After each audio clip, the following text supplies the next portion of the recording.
Welcome to સમરમન techno school biology YouTube channel. આપણે જોઈ રહ્યા હતા ચેપ્ટર નંબર 2 જૈવિક વર્ગીકરણ. આજે આપણે શરૂ કરશું લેક્ચર નંબર 5. તો લેક્ચર નંબર 4 સુધી આપણે એવું ભણી ગયા કે પ્રોટિસ્ટા છે. તો પ્રોટિસ્ટાની અંદર ઘણા આપણે 5 ટાઈપ જોયા, બરાબર. એમાંથી આપણે 4 ટાઈપ ભણી લીધા: ક્રાઇસોફાઇટ, ડાયનોફ્લેજિલેટ્સ, યુગ્લિનોઇડ્સ અને સ્લાઇમ મોલ્ડ, કે જેના તમે ફોટોસ પણ જોયા સ્ક્રીન પર. હવે આજે એનો 5મો પ્રકાર એટલે કે વાત કરવાની છે પ્રજીવની. ઓકે, તો શરૂ કરીએ વધારે ટાઈમ બગાડ્યા વિના. તો પ્રજીવ કોને કહેવાશે? તો એક પ્રકારના શું છે? પરોપજીવી સજીવો છે. કેવા છે? એક પ્રકારના પરોપજીવી સજીવો. આ પરોપજીવી સજીવો એટલે કે એક કોષીય પ્રાણી છે. હકીકતમાં બધા શું છે? એક કોષીય પ્રાણી. આ એક કોષીય પ્રાણી હોવાથી એ લોકોને શું કહેવાય છે? તો કે આદિ પ્રાણી. આદિ પ્રાણીઓનું જૂથ છે, એટલે કે બહુ પ્રાથમિક કક્ષાના પ્રાણીઓનું જૂથ. સૌથી સરળતમ પ્રાણી હોય કે જટિલતા જેનામાં નથી એવા પ્રાણીઓનું જૂથ એટલે કયું? આદિ પ્રાણી. એટલે કે કોણ? પ્રજીવો. ઇંગ્લિશની અંદર એને શું કહેવાશે? પ્રોટોઝુઅન્સ. ઝૂ એટલે કે પ્રાણી, પ્રોટો એટલે કે એક કોષીય. ઓકે, તો આ પ્રોટોઝુઅન્સ ની વાત થઈ ગઈ. હવે આ પ્રોટોઝુઅન્સના આપણે એને 4 મોટા વિભાગની અંદર વિભાજિત કરી શકીએ. કયા કયા વિભાગ છે? ચલો જોઈએ. તો કે આના પહેલો વિભાગ આમ પડે, પ્રકાર તમે પાડો તો પહેલા પ્રકારના જે છે એને કહેવાશે અમીબાસમ પ્રજીવો. કેવા? અમીબાસમ પ્રજીવો. ત્યારબાદ છે કશાધારી પ્રજીવો. ત્યારબાદ ત્રીજા નંબરના છે પક્ષ્મધારી પ્રજીવો. અને ચોથા નંબરના છે એ છે બીજાણુસમ પ્રજીવો. આ 4 પ્રકાર તમારે મેઇન યાદ રાખવાના છે. ઓકે, તમારે ફરીથી આ રીતે તમારે લખવાનું છે નહીં. તમારે કઈ રીતે ક્વેશ્ચન્સ લખાય તમને ઓલરેડી ખબર છે. આ તમારે 4 દ્વારા ભણી શકો. નોટની અંદર તમે આવી રીતે નોટ ડાઉન કરી શકો કે જેનાથી તમે વાંચવામાં તમને ઈઝી પડે. ઓકે, 4 પ્રકારની વાત કરી લીધી. સૌથી પહેલા ભણીએ અમીબાસમ. અમીબાસમ જો એના નામમાં જ કોણ આવી ગયું? અમીબા. તો તમને ખબર પડી ગઈ, અચ્છા કેવું પ્રાણી હશે? અમીબા જેવું પ્રાણી હશે. કોના જેવું હશે? અમીબા જેવું. એને કોઈ નિયમિત આકાર નથી. જુઓ, છે નિયમિત આકાર? તો કે નહીં. કોષ દિવાલ નથી. છે કોષ દિવાલ? તો કે નહીં. કોષ દિવાલ હોય તો ચોક્કસ આકાર હતો અહીંયા, બરાબર. ચલો, એને કોઈ કશા નથી, એને કોઈ પક્ષમ નથી, એને પૂંછડા શીંગડા એવું કાંઈ છે? તો કે નથી. એટલે કે પક્ષમ અને કશા પણ છે નહીં. તો આવા પ્રાણીઓ ને શું કહેવાશે? અમીબાસમ પ્રાણી. ક્યાં જોવા મળશે આ? તો કે જ્યાં પણ પાણી છે, એટલે કે જલજ વસવાટની અંદર જોવા મળશે, મીઠા પાણીમાં અને દરિયાઈ પાણીમાં, બંનેમાં, બરાબર. ત્યારબાદ ભેજયુક્ત જમીન હશે તો ભેજયુક્ત જમીનમાં પણ શું જોવા મળશે? અમીબાસમ પ્રાણીઓ જોવા મળશે. દાખલા તરીકે તમારે ઉદાહરણ આપવું હોય તો કયું ઉદાહરણ આપી શકાય? દાખલા તરીકે અમીબા. આ અમીબાસમ પ્રાણીઓની ખાસિયત હોય કે ખોરાક પડેલો હોય, આમાં કોઈ ખોરાક હોય તો એ ખોરાક લેવા માટે, ગ્રહણ કરવા માટે એ એના શું આગળ કરે? ખોટા પગો આગળ વધારે. એટલે કે એને શું કહેવાય? કૂટપાદ. એનો કોષ રસ જ હોય, એને શું કરે? આમ આગળ વધારે અને પછી અહીંયાથી શું કરી દે? આમ ભેગું કરી દે, બરાબર. એટલે આ એના ઝપટમાં આવી ગયું બિચારું. એટલે આવી રીતે ખોરાક ગ્રહણ કરશે. ઓકે, તમે અહીંયા સ્લાઇડમાં તમે જોઈ શકો છો કે અમીબા ખોરાક ગ્રહણ કઈ રીતે કરે છે. ઓકે, તો આ તમે યાદ રાખી શકો, સમજી શકો. આ વાત થઈ ગઈ. હવે કોઈક વખત તમને જ્યારે અમીબાસમ પ્રાણીઓ દરિયામાં જોવા મળે તો દરિયાનું માધ્યમ કેવું હોય? એસિડિક, કારણ કે ત્યાં NaCl હશે અને એ પાણી કેવું હોય? ખારું હોય.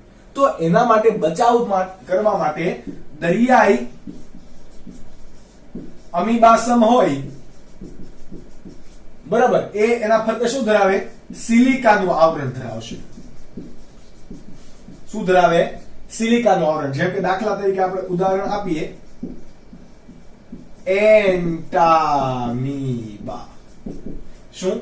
એન્ટામીબા. બરાબર, આ એન્ટામીબા એ દરિયાઈ છે, તો એના ફરતે શું જોવા મળે?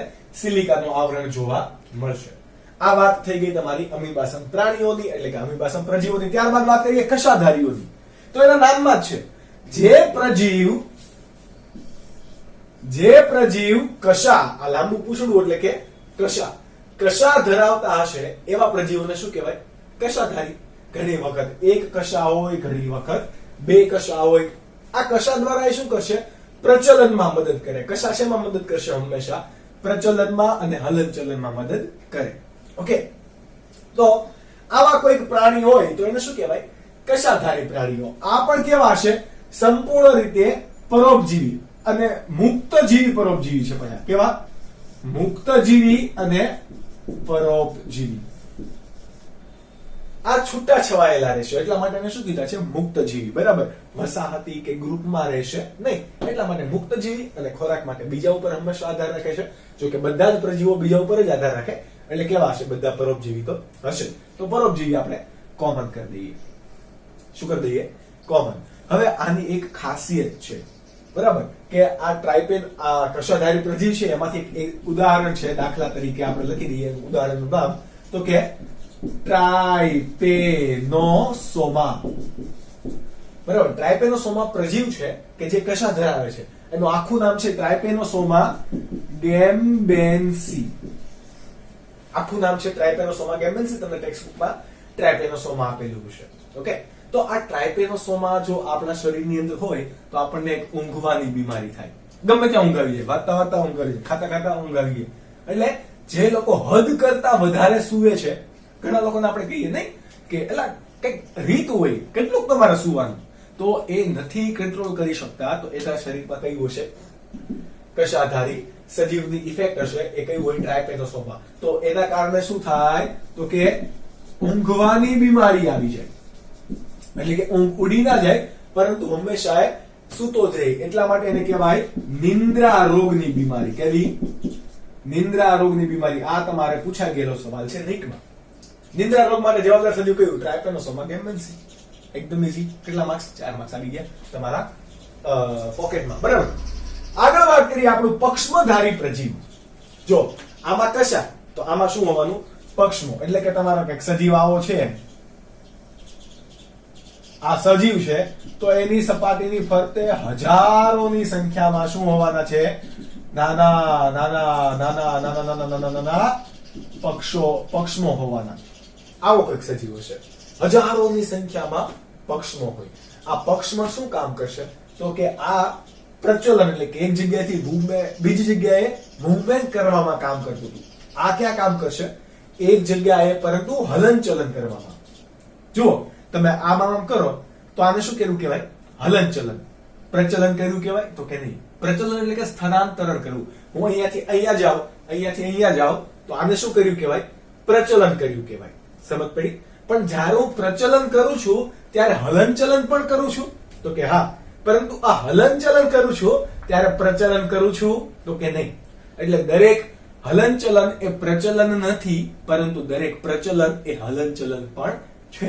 તો આ તમારે યાદ રાખવાનું કે પક્ષમધારી સજીવો કશા દ્વારા શું કરે? સોરી, પક્ષમોની સંખ્યા જે છે એના દ્વારા શું કાર્ય કરશે? પહેલું તો કે પહેલું કાર્ય એ કરશે પ્રચલન અને હલનચલનમાં મદદ કરે. અને બીજું કામ શું હોય? તો કે ખોરાક ગ્રહણ કરે. શું કરે? ખોરાક ગ્રહણ પણ કોના દ્વારા કરશે? આ પક્ષમો દ્વારા. કઈ રીતે? તો કે માનો કે અહીંયા ખોરાક છે, તો આ પક્ષમો બધા છે, બધા એક સાથે એમ હલેસાની જેમ કાર્ય કરશે. આવી રીતે, બરાબર, આ આંગળીઓ છે એને તમારે પક્ષમાં ધારવા. આવી રીતે કાર્ય કરશે. અને પાણીનો ફ્લો હોય, બરાબર, બધા જ એક દિશામાં કાર્ય કરે, એટલે પાણીનો ફ્લો આમ આવે. કારણ કે દરિયાઈ પાણીની અંદર જોવા મળશે આ. બરાબર, તો પાણી, ખોરાક અહીંયાથી ધીરે ધીરે અહીંયા આવે. તો અમીબાની આ પેરામિશિયમ આપણે દોડે છે, તો અહીંયા શું હોય? પેરામિશિયમમાં મુખ ખાંચ આવેલી હોય. શું આવેલી હોય? મુખ ખાંચ. તો ત્યાંથી ખોરાક અંદર આવી ગયો. ખોરાક અંદર આવે અને પાચન ત્યાં શરૂઆત થશે. તો આ રીતે ખોરાક ગ્રહણ કરવામાં પણ કોણ ભાગ ભજવે છે? પક્ષમધારી સજીવ. આપણે બેસ્ટ એક્ઝામ્પલ કોનું છે? તો કે પેરામિશિયમ. કઈ રીતે ખોરાક ગ્રહણ કરે તમે સ્ક્રીન પર જોઈ શકો. ઓકે, જો પાણી બધા પક્ષમો છે એ હલેસા મારે છે. આ હલેસા મારે છે સાથે સાથે ખોરાક જુઓ એક જગ્યા પર જાય છે એની શું છે મુખખાંચ. ખૂબ જ સૂક્ષ્મ જીવ હોવાને કારણે આપણે એને નરી આંખે કે સ્પષ્ટ રીતે જોઈ શકતા નથી. આ માઇક્રોસ્કોપિક એનો વિડીયો હોઈ શકે. ઓકે, ત્યારબાદ વાત કરીએ ચોથા પ્રજીવ બીજાણુસમ. આ નથી પક્ષમો ધરાવતું નથી, કશા ધરાવતું નથી, અમીબા જેવું, પરંતુ આ કોઈક એક બીજાણુ છે. કોનું બીજાણુ? તો કે હમણાં આપણે કાલે વાત કરી હતી સ્લાઇમ મોલ્ડમાં એક બીજાણુ હતું. કોણ હતું? પ્લાઝ્મોડિયમ. તો કે હા. ત્યારબાદ આપણે વાત કરી હતી કે મલેરિયા તાવ થાય તો એના માટે માદા એનોફિલિસ મચ્છર જવાબદાર હોય, પરંતુ એના શરીરમાં આ રહેલું કોણ જવાબદાર? પ્લાઝ્મોડિયમ. કોણ જવાબદાર? પ્લાઝ્મોડિયમ. આવા આકારના હશે, ત્રાક આકારના હોય, પછી એ ગોળાનું થાય. તમે આવું ધોરણ 12 ની અંદર મલેરિયાનું જીવનચક્ર એટલે કે પ્લાઝ્મોડિયમનું જીવનચક્ર ભણશો. ઓકે, કારણ કે મલેરિયા રોગની અંદર તમારે આ ભણવાનું આવશે.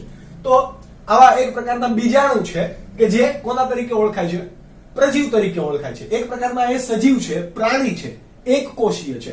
ઓકે, પણ આ કોણ? એમાં સૌથી વધારે ફેમસ કોણ છે બીજાણુ સમૂહની અંદર? તો કે પ્લાઝ્મોડિયમ. પણ આ સાલા પ્લાઝ્મોડિયમને કારણે રોગ થાય છે, એટલા માટે સૌથી વધારે બદનામ પણ કોણ છે? પ્લાઝ્મોડિયમ. ઓકે, તો આ વાત થઈ ગઈ તમારી પ્રજીવોની, અને આના સાથે આપણે કમ્પ્લીટ કરીએ આપણો સૃષ્ટિ પ્રોટિસ્ટા. હવે આપણે જોઈશું એ હશે સૃષ્ટિ ફૂગ. ફૂગના લક્ષણો વગેરે વગેરે આપણે 2 લેક્ચરની અંદર કમ્પ્લીટ કરશું. એ બધા તમારી પાસે રહેલો આ સ્ક્રીનશોટ જુઓ, વિડીયો પોઝ કરો અને એને લખવાની અને યાદ રાખવાની કોશિશ કરો. હવે છે ત્રીજા નંબરની સૃષ્ટિ એટલે કે સૃષ્ટિ ફૂગ. ફૂગ એટલે તમને ખબર છે કે બધું ફૂગ મારી ગયેલું હોય કેવું દેખાય? એકદમ તમારે અથાણાની શીશી હોય અથવા તો બરણી હોય, એના ઢાંકણા ફરતે જોવાનું, અમુક લાડવા હોય, ચણાના લોટના લાડવા હોય, તેના ફરતે જોવાનું ધોળા કલરનું કંઈક થઈ ગયું હોય, તો એ બધું શું છે? ફૂગ છે. એને પછી તમે ભલે આમ કરીને દૂર કરો અને પછી હાથ ધોઈ નાખો, બરાબર, પણ એ છે શું? ફૂગ. એટલે સફેદ તાતણા જેવું કે પછી નારંગી રંગનો સડો ક્યાંક થઈ ગયેલો હોય, ઓરેન્જ. ઓકે, તો એ બધું શું છે? ફૂગ. આ ફૂગ છે. ઘણી વખત રાઈના પર્ણો હોય, રાઈના પર્ણો પર કેવું થઈ જાય? એકદમ સફેદ રંગના ટપકા ટપકા ટપકા થઈ જાય, તો એ શું છે? ફૂગ. ત્યારબાદ તમે બિલાડીનો ટોપ જોયો હશે, ઘણી વખત અહીંયા જોયો, ગામડે જોયો હોય, બરાબર. તમે ખાધો પણ હશે, જેને તમે મશરૂમ કહો છો. પિઝાની અંદર ખાવ છો એને, ત્યારબાદ અમુક ચાઇનીઝ આઈટમની અંદર એને ખાવ છો, બરાબર. વેજ ક્રિસ્પીની અંદર એને તમે ખાવ છો. મશરૂમ સૂપ મળે છે, બરાબર, મશરૂમ કોર્ન સૂપ. તો એની અંદર તમે આ મશરૂમ ખાવ છો, બિલાડીનો ટોપ. તો એ પણ એક પ્રકારની શું છે? ફૂગ છે. ત્યારબાદ યીસ્ટ. આપણે ઉદાહરણ લેતા જઈએ, જેમ કે એક યીસ્ટ છે. તો યીસ્ટ તમે ક્યાં એનો યુઝ કરો છો? તો કે આથો લાવવામાં એનો યુઝ કરો છો. અત્યારે તમને પડીકામાં મળતી હોય એ યીસ્ટ, બરાબર, આથો લાવવામાં યુઝ કરો છો. બ્રેડ બને. શું બને? બ્રેડ બને. તો બ્રેડ ની અંદર જે પેલું સ્પોન્જીનેસ આવે છે ને, એ પણ કોને કારણે આવે છે? યીસ્ટને કારણે. એટલે યીસ્ટ ક્યાં ક્યાં કામ આવે? તો કે બ્રેડ બનાવવા, ત્યારબાદ દારૂ બનાવવા, દારૂ અથવા તો બિયર, બરાબર. બિયર તો કે જવના પાણીનું આસમણ કરીને શું બનાવવામાં આવે? બિયર બનાવવામાં આવે. દારૂ તો તમને ખબર જ છે. ઓકે, તો એમાં કઈ ફૂગ વપરાય? તો કે યીસ્ટ. ત્યારબાદ ઘણી ફૂગ એવી હશે કે વનસ્પતિ અને પ્રાણીની અંદર રોગ પણ કરતી હોય, જેમ કે પક્સિનિયા ફૂગ છે. કઈ? પક્સિનિયા. એનું આખું નામ છે પક્સિનિયા ગ્રામિનિસ. ઓકે, જે આપણે નીટની અંદર વધારે ડિટેલમાં બધા જોઈશું. ઘણા બધા રોગ માટેની ફૂગના નામનું લિસ્ટ આપણે તૈયાર કરશું. ઓકે, કારણ કે તમને નીટમાંથી ગમે ત્યાંથી પૂછે, આવડવું જોઈએ. કોઈ તમારો માર્ક્સ કાપીને જશે નહીં, પણ યાદ રાખો તો. ઓકે, પક્સિનિયા ગ્રામિનિસ એ કોની અંદર રોગ કરશે? તો કે ઘઉંની અંદર ગેરુ રોગ. ઘઉંમાં ગેરુ રોગ માટે જવાબદાર કોણ છે? પક્સિનિયા ગ્રામિનિસ ફૂગ. તમે ઘણા લોકો જે ખેતી કરી છે અથવા ગામડે રહી ચૂકેલા છે એને ખબર હશે કે ગેરુ રોગ એટલે કેવો થાય. ઘઉંમાં ગેરુ થઈ ગયું એવું કે. ઓકે, તો એ પક્સિનિયા રોગ. ત્યારબાદ ઘણી એવી ફૂગ છે કે જે પ્રતિજૈવિક દ્રવ્ય એટલે કે એન્ટીબાયોટિક્સના નિર્માણમાં પણ વપરાય. જેમ કે આપણી પાસે પેનિસિલિયમ ફૂગ છે. પેનિસિલિયમ. આખું નામ પેનિસિલિયમ નોટેટમ. આખું નામ શું છે એનું? પેનિસિલિયમ નોટેટમ. તમે લખતા હોય તો ત્યાં નોટ ડાઉન કરી શકો. પેનિસિલિયમ નોટેટમ આ ફૂગ છે એ પ્રતિજૈવિક દ્રવ્યમાં એટલે કે પ્રતિજૈવિક દ્રવ્યના નિર્માણમાં વપરાય. હકીકતમાં પ્રતિજૈવિક દ્રવ્ય એલેક્ઝાન્ડરે જે બનાવેલું, બરાબર, તમને સિલેબસની બહારની વાત કહું, સૌપ્રથમ જે બનાવેલું એ કેમાંથી બનાવેલું? પેનિસિલિયમ માંથી જ બનાવેલું. ઓકે, એટલે આ ખાસ કરીને યાદ રાખજો, તમારા 12મા ધોરણમાં આ પાછું આવશે. પેનિસિલિયમ તો કે પ્રતિજૈવિક દ્રવ્યના નિર્માણમાં વપરાય. કયું પ્રતિજૈવિક દ્રવ્ય? પેનિસિલિયમ માંથી બને છે, એટલા માટે પ્રતિજૈવિક દ્રવ્યનું નામ પણ છે પેનિસિલિન. શું નામ છે? પેનિસિલિન. ઓકે, આ વાત થઈ ગઈ આ ઉદાહરણની. ક્યાં જોવા મળે ફૂગ? જોવા ક્યાં મળે? તો કે ફૂગ હવા, પાણી, જમીન બધે જોવા મળે. હવામાં ક્યાં જોવા મળે? તમને શું થતું છે? તો કે હવા દ્વારા એનું વહન થતું હોય, એના કવક તંતુનું શું થાય? વહન થાય. એટલે કે સ્પ્રેડ કોના દ્વારા થાય? હવા દ્વારા. એટલા માટે એટલે નિવાસસ્થાન એનું કેવું છે? સર્વત્ર. કેવું? સર્વત્ર. એમાં પણ ખાસ કરીને આપણે જોવા જઈએ તો એને હુંફાળી જગ્યા અને ભેજવાળી જગ્યા હોય એ વધારે ગમે. એટલે કે જ્યાં હુંફાળી કે ભેજવાળું વાતાવરણ છે ત્યાં ફૂગ વધારે જોવા મળે. એટલા માટે જ આપણે ખોરાક બાટી ના જાય, એટલા માટે આપણે એમાં, અથવા તો બાટી જવું તો ફૂગ ના લાગી જાય એના માટે આપણે અથાણા હોય તો એની ઉપર વધારે પડતું તેલ નાખીએ છીએ. કેમ? તો કે હુંફાળી ને ભેજવાળી જગ્યા નહીં મળે એને. ત્યારબાદ આપણે ખોરાકને ફ્રીજમાં રાખીએ છીએ. કેમ? તો કે એ ઠંડુ વાતાવરણ હશે, હુંફાળું નહીં હોય અને ભેજવાળું નહીં હોય, શુષ્ક વાતાવરણ હશે. ઓકે, ફ્રીજની જે હવા હોય, એસીની હવા હોય એ શુષ્ક બનાવી દે, સપાટી ઉપર ચિકાશ નહીં આવવા દે, એટલે ભેજવાળી વાતાવરણ હશે નહીં. એટલા માટે ખોરાકને આપણે સડતો અટકાવીએ છીએ. તો આ એક થઈ ગઈ ખાસિયત. દેહ રચનાની વાત કરીએ તો દેહ રચનામાં આપણે જોઈએ ફૂગને આપણે વનસ્પતિથી શા માટે અલગ પાડી? તો કે આપણે વર્ગીકરણમાં ભણી ગયા એની કોષ દિવાલના આધારે. કોઈ શાની બનેલી હોય કોષ દિવાલ? તો કે કોષ દિવાલ કાઇટિનની બનેલી હોય. શાની? કાઇટિનની. આ કાઇટિનને બીજું શું નામ અપાય? તો કે ફંગસ સેલ્યુલોઝ. બીજું નામ શું છે એનું? Fungus cellulose. ફંગસ બોલે તો કે ફૂગ, સેલ્યુલોઝ તો તમને ખબર છે વનસ્પતિમાં શાની કોષ દિવાલ હોય? સેલ્યુલોઝની. ઓકે, તો આ થઈ ગયું ફંગસ સેલ્યુલોઝ કે જે કાઇટિન તરીકે ઓળખાય છે.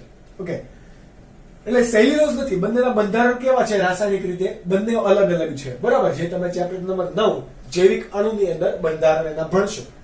હવે વાત કરીએ એની દેહ રચનાની અંદર કોષ દિવાલ તો થઈ ગયું. ત્યારબાદ આ સુકોષ કેન્દ્રી હોય તો કે યસ, મોનેરા સિવાય બધા જ કેવા છે? સુકોષ કેન્દ્રી. આ બહુકોષીય હોય કે એક કોષીય? તો કે બંને. આપણે જો બહુકોષીય હશે, એક કોષીય હોય તો મોટા ભાગે તો આપણે પ્રોટિસ્ટામાં મૂકી દઈએ, પણ અહીંયા એક અપવાદ છે, યીસ્ટ. યીસ્ટ કેવું છે? એક કોષીય. યીસ્ટ કેવી છે? એક કોષીય. બાકી બધા કેવા હોય? બહુકોષીય અને તાંતણા સ્વરૂપે જોવા મળે. કેવા સ્વરૂપે જોવા મળે? તાંતણા સ્વરૂપે જોવા મળે. એ તાંતણાને શું કહેવાય? કવક તંતુ. શું કહેવાય? કવક તંતુ. આ કવક તંતુ હોય એટલે કે કેવું? તમે અહીંયા જુઓ, આવો કોઈક સળંગ તાંતણો છે. શું છે? તાંતણો, કે જેની અંદર ઘણી વખત વધારે પડતા કોષ કેન્દ્ર હશે, એટલે કે બહુ કોષ કેન્દ્રીય હશે. ઘણા બધા બહુ કોષ કેન્દ્રીય છે અને સળંગ રચના છે. જુઓ, વચ્ચે કે પડદા પીડા નથી, એટલે નળી જેવી રચના છે. નળીમાં ક્યાં વચ્ચે ખાંચા હોય નહીં. એટલે આના બે પ્રકાર પડશે કવક તંતુના, બરાબર. અહીંયા ક્યાંય વચ્ચે પડદા નથી એટલે એને કહેવાશે પડદા વિહીન. અને ઘણી વખત શું હોય? તો આમાં આવા નાના નાના વચ્ચે ત્રાંસા પડદા હોય. શું હોય? નાના નાના પડદા, કે જેનાથી એ અલગ પ્રકારનું કવક તંતુ બની ગયું, તો એને કહેવાય પડદા યુક્ત કવક તંતુ. આ કવક તંતુ બંને તમે જુઓ કેવા દેખાય તો એ તમે અહીંયા જોઈ શકો. એક છે પડદા યુક્ત છે અને બીજું છે પડદા વિહીન, બરાબર. એકમાં સળંગ નળાકાર રચના તમને દેખાય છે, જેમાં બહુ ઘણા બધા કોષ કેન્દ્ર છે, અને બીજામાં કોષ કેન્દ્ર છે પરંતુ પડદા પણ છે, એટલા માટે પડદાયુક્ત કવક તંતુ. આ એક તંતુની વાત થઈ. અને બીજું કવક તંતુ ના કહેવું હોય તો એને કવક સૂત્ર પણ કહેવાય. સૂત્ર એટલે કે કેવું, લાંબા તાંતણા દોરા જેવી રચના છે. સૂત્ર તો દોરો હોય ને, એવું સૂત્રાવ કાપડનો દોરો હોય, એના જેવી એક રચના હોય. તમે પડ્યું હોય તો એમ જ લાગે કે આ રૂ નું પેલું કોટન હોય આછું આછું એ ઉડીને પડેલું છે. તમે ફૂગ જોઈ જ હશે, બરાબર? એટલે મારે તમને આપણે બહુ ડિટેલમાં કહેવું પડે નહીં. પણ આપણે વાત કરીએ, આ એક તાંતણો છે, એમાં બધા તાંતણા ભેગા થઈને શું બનાવે? ઝાડા જેવી રચના બનાવે. તો એને શું કહેવાય? કવક જાળ. શું કહેવાશે? કવક જાળ. ત્યારબાદ હવે આપણે વાત કરીએ પોષણ પદ્ધતિથી. આ કવક, આ આટલી વસ્તુ કોની થઈ? તમારી દેહ રચના, કોષ દિવાલ, ત્યારબાદ કોષ તંતુ, તાંતણાયુક્ત રચના, કવક તંતુ, એના પ્રકાર, આ બધું તમારે યાદ રાખવાનું. યાદ રાખજો, અપવાદ તરીકે કોણ છે? યીસ્ટ. યીસ્ટ કેવી છે? કોથળીભાઈ ફૂગ છે. એમાં તાંતણો જોવા નહીં મળે. યીસ્ટ ની અંદર આવું કોથળી હોય, સમજ પડી? એમાં તાંતણો જોવા મળશે નહીં. તો એક વસ્તુ તમારે ખાસ કરીને યાદ રાખવાનું છે. હવે વાત કરીએ પોષણ પદ્ધતિની. તો હમણાં આપણે વાત કરી કે ફૂગ ક્યારે પણ પ્રકાશ સંશ્લેષણ કરતી નથી. એટલે બધી ફૂગ કેવી હશે? વિષમપોષી. કેવી હશે? વિષમપોષી. આ વિષમપોષીમાં પણ ઘણા બધા પ્રકાર હશે, બરાબર?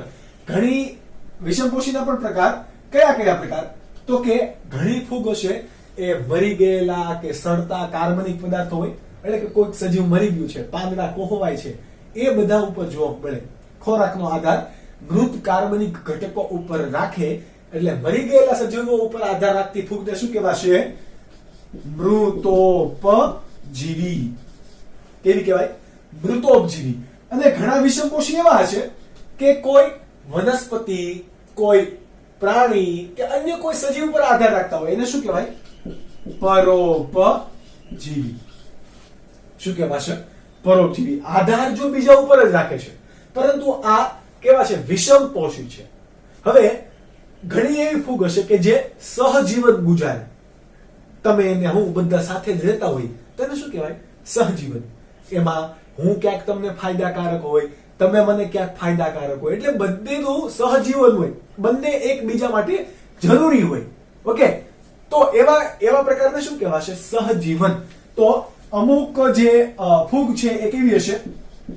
સહજીવી પણ જોવા મળશે, બરાબર? સહજીવીના અહીંયા બે પ્રકારે જોવા મળશે. સહજીવી ફૂગ એક હશે એ હશે લાઇકેન, અને બીજું હશે એ હશે માઇકોરાઇઝા. બધે તમને સમજાવું કોને કહેવાશે લાઇકેન અને કોને કહેવાશે માઇકોરાઇઝા. જો ફૂગ એ લીલ સાથે સહજીવન ગુજારે, એટલે કે કોણ કોણ? અહીંયા ખાસ યાદ રાખજો, ફૂગ પ્લસ લીલ, બરાબર? લીલ છે એ પ્રકાશ સંશ્લેષણ કરીને ખોરાક કોને આપશે? ફૂગને. અને ફૂગ એ જમીનમાંથી કે કોઈ પણ સજીવમાંથી પોષક તત્વો શોષણ કરીને કોને આપશે? લીલને, બરાબર? તો એકબીજા માટે જરૂરી છે, એટલે બંને સાથે રહી છે, એને સંયુક્ત રીતે શું કહેવાશે? લાઇકેન, બરાબર? અને બીજું છે માઇકોરાઇઝા. ઘણી એવી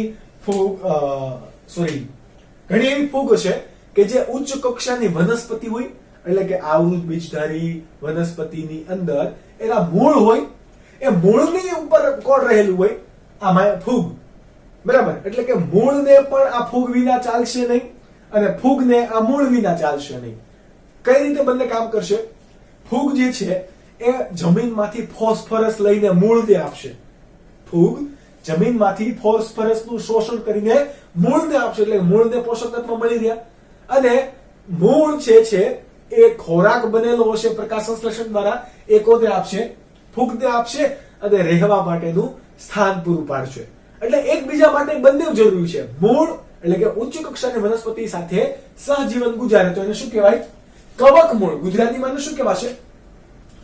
કવક મૂળ. કવક એટલે કે ફૂગ, બરાબર? અને મૂળ એટલે કે તો મૂળ.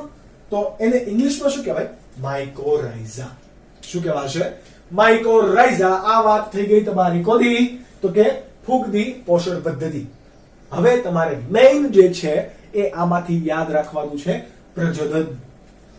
તમને કહેતો સર એ તો પ્રજનન તો યાદ જ રહી ને, અમને તો એ તો બહુ યાદ રહી. પણ હમણાં જુઓ કેટલા બધા પેટા પ્રકારો પડે છે.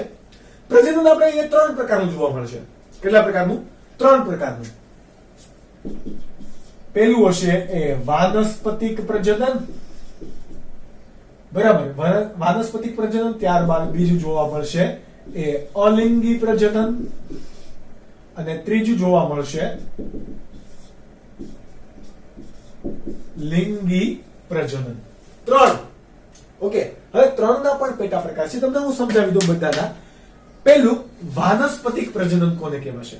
એક સજીવ માંથી, આ મારો હાથ છે, તો અહીંયાથી કોઈક હાથ નીકળે છે, એટલે કે એક સજીવની અંદર ઓટોમેટિકલી કઈક પ્રક્રિયા થાય છે, કોઈ જન્યુનું નિર્માણ થતું નથી. ઓકે, ઓટોમેટિક પ્રક્રિયા થાય છે. તો એવા પ્રક્રિયા દ્વારા જે પ્રજનન થાય અથવા તો નવો છોડ બને, સોરી, નવો સજીવ બને, એને શું કહેવાશે? વાનસ્પતિક પ્રજનન. શું કહેવાશે? વાનસ્પતિક પ્રજનન. જેમ કે તમારી પાસે અહીંયા પેટા પ્રકાર છે, એના કયા કયા છે? તો કે અહીંયા આપણે ધ્યાન રાખીએ. એક છે અવખંડન. બરાબર, અવખંડન તમે આવું એક ભણી ગયા. ક્યાં ભણી ગયા? અવખંડન પ્લાઝ્મોડિયમ ની અંદર આપણે વાત કરેલી, બરાબર. એક છે અવખંડન, ત્યારબાદ છે કલિકા સર્જન, અને ત્રીજું છે ભાજન. આ ત્રણ પ્રકાર કોના છે? વાનસ્પતિક પ્રજનનના. ત્રણ સમજીએ. અવખંડન એટલે કે તમે ટુકડા કરી નાખ્યા. હવે આ ટુકડા જ્યાં ક્યાંય પણ છે ત્યાં એક સજીવ તરીકે વર્તશે. આપણે વાત કરેલી આમાં ધાધરની, બરાબર. તમને એક ફૂગ થઈ છે, એટલે કે ધાધર થઈ છે ક્યાંક, પછી તમે રૂમાલથી આમ ઘસો એટલે તૂટી ગઈ ફૂગ, પછી કે કોઈક બીજાને અડે છે, ત્યાં ફૂગના તાતણા ચોંટી ગયા, તો એને પણ ધાધર થશે, એટલે કે ફૂગ થશે, બરાબર. તો એ કઈ? અવખંડન. ત્યારબાદ કલિકા સર્જન. આ તમારો ફૂગનો તાતણો છે, એમાંથી કલિકા સર્જાય છે, અને ધીરે ધીરે પછી અલગ પડી જશે, અને એ પણ સ્વતંત્ર સજીવ તરીકે વર્તે. તો એમાં શું? એને શું કહેવાય? કલિકા સર્જન. અને ભાજન એટલે હમણાં વાત કરી બેક્ટેરિયાની અંદર જે જોવા મળે કે એક કોષ હોય એમાંથી સીધા બે થઈ જાય, તો એને શું કહેવાય? ભાજન. અલિંગી પ્રજનનની વાત કરીએ તો અલિંગી પ્રજનન અહીંયા બે પ્રકારે થશે. અલિંગી પ્રજનન માટે જવાબદાર કોણ હોય? બીજાણુ. આ બંને એક પ્રકારના અલિંગી પ્રજનન જ છે. એક પ્રકારે આમાં બીજાણુ ભાગ ભજવે છે, આમાં કોઈ બીજાણુ હોતું નથી, એટલો જ ફરક. બાકી આ બંનેમાં એકના એક જ સજીવ હોય, બે સજીવો ભાગ નથી ભજવતા. એટલે કે આને વાનસ્પતિક શા માટે કીધું? કે આમાં કોઈ બીજાણુ નથી હોતું, જ્યારે અહીંયા કેવા હશે? બીજાણુ છે. કેવા કેવા બીજાણુ? તો કે અહીંયા ધ્યાન રાખો, ચલ બીજાણુ અને કણી અથવા તો અચલ બીજાણુ.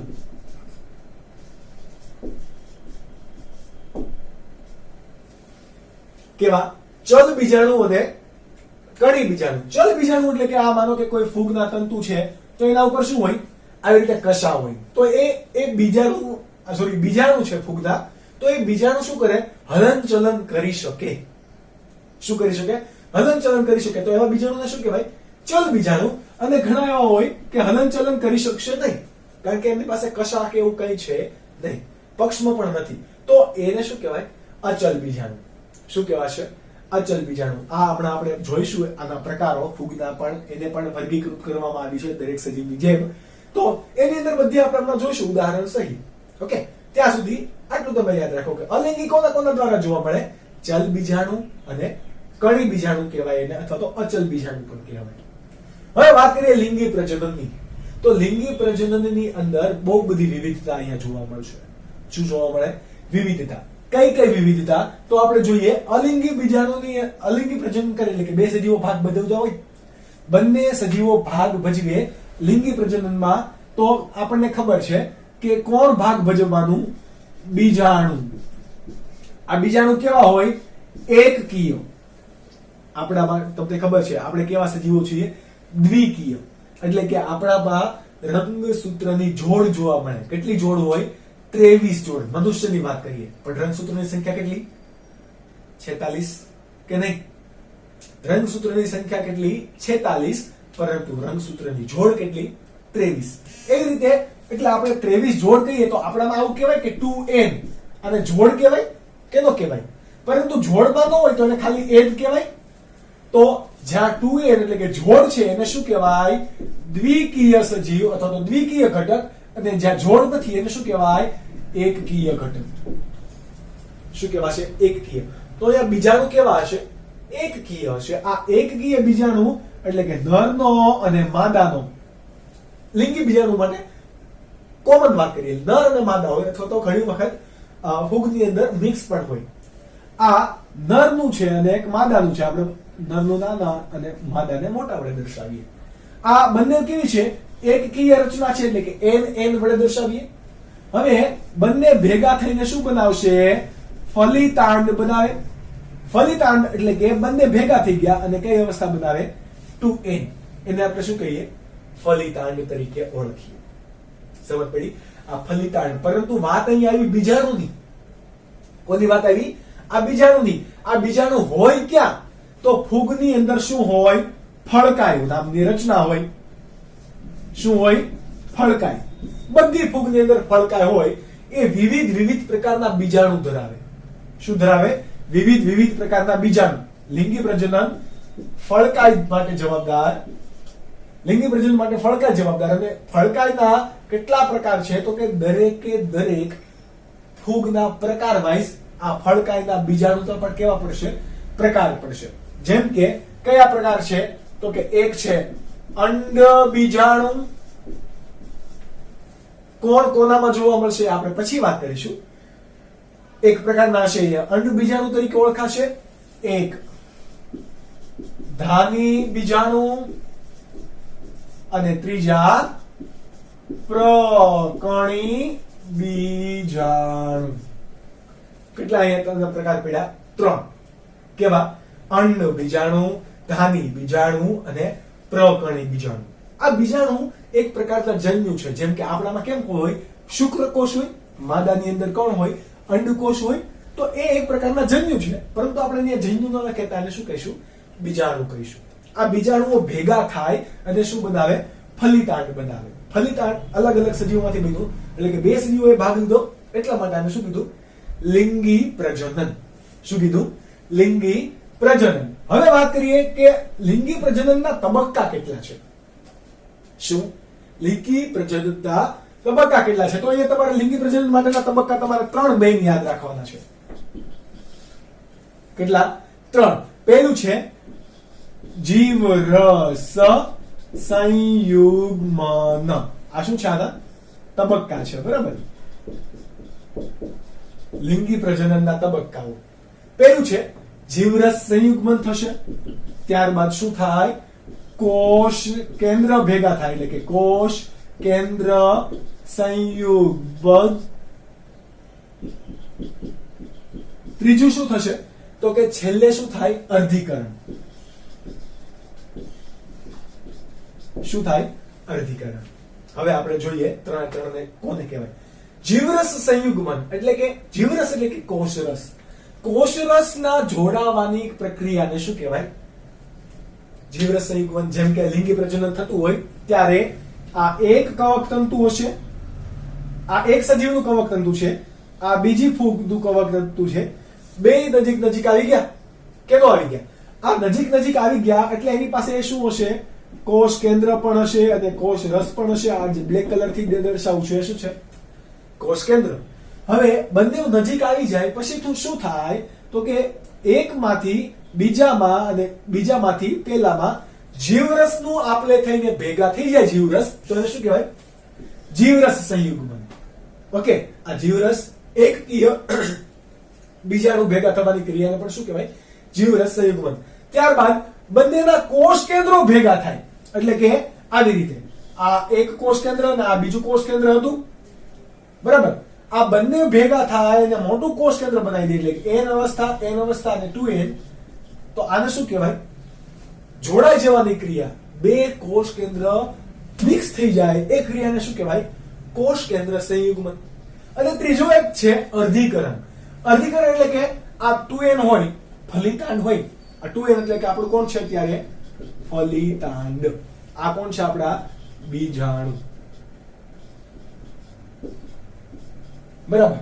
હવે આ ફલિતાંડમાંથી ફરીથી બીજાણુ બને એટલે કે આના શું થાય? અડધા થઈ જાય. અડધું થવું એટલે કે અર્ધીકરણ. અડધું થવું એટલે કે અર્ધીકરણ. એટલે કે ફલિતાંડમાંથી ફરીથી એકકીય બીજાણુ બનવાની પ્રક્રિયાને શું કહેવાશે? અર્ધીકરણ કહેવાશે. તો આ 3 તબક્કા છે એ કોના છે?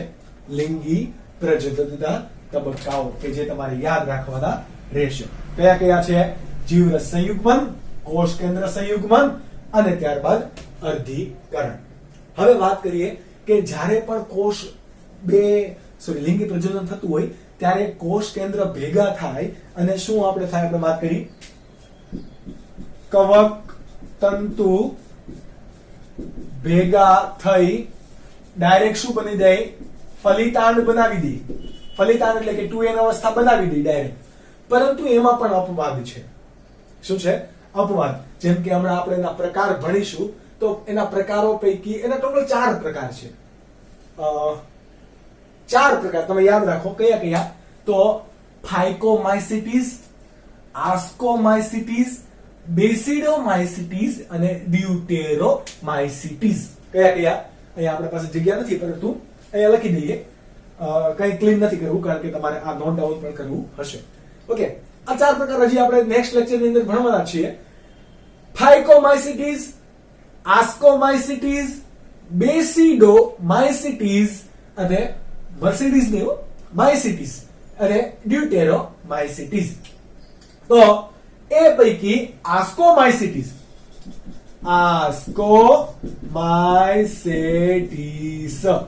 અને ડ્યુટેરોમાઇસિટીસ આ 2 ફૂગના પ્રકાર છે. ઓકે, તો આ બંનેની અંદર આ ફલિતાંડ ડાયરેક્ટ બનતું નથી, એટલે કે ડાયરેક્ટ કોષ કેન્દ્ર ભેગા નથી થઈ જતા. બરાબર. અહીંયા શું થાય?